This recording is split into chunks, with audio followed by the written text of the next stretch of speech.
when we look at, at a family strengths perspective, it has greatest applicability when we're working with families who are suffering the most, who are struggling the most, who have all of these challenges and great adversity. Huge amounts of good can be done by working with severely troubled people from a strengths perspective. I mean, to me, that's about all you got to go on. Right? If you think about how we learn to walk, how do we learn to walk? We learn to walk by falling down and by getting back up and by moving forward. And families develop in the same way. And parents develop their parenting strategies by in the same way.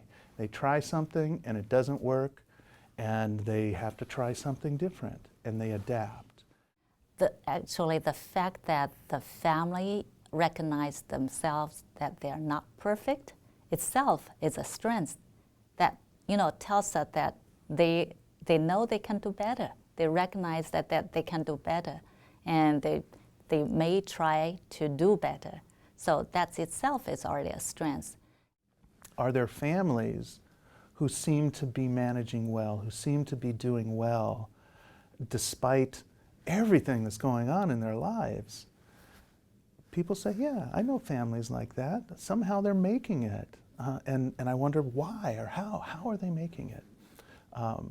So I think there are these families. There are these resilient families, and they do have certain characteristics. I think they have a certain belief structure, a belief structure that is hopeful, that is optimistic, that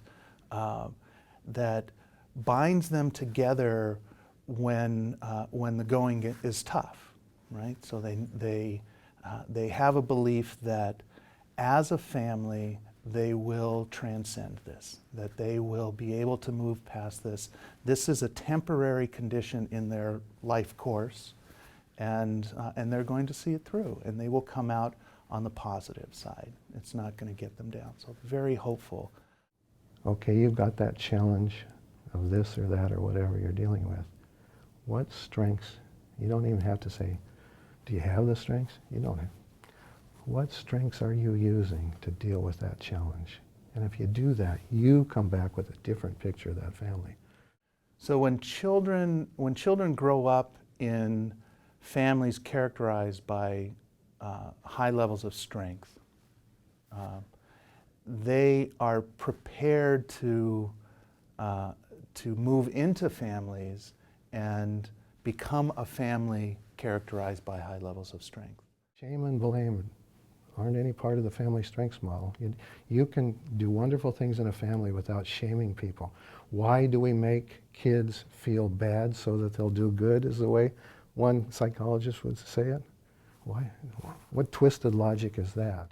If an individual at a very early age learns that his parents or her parents are fully present in hearing and seeing his or her being, true being, then it's going to create a way that he interacts with others, and that he or she expects is the natural way that we interact with others, and that will carry through all of his or her relationships.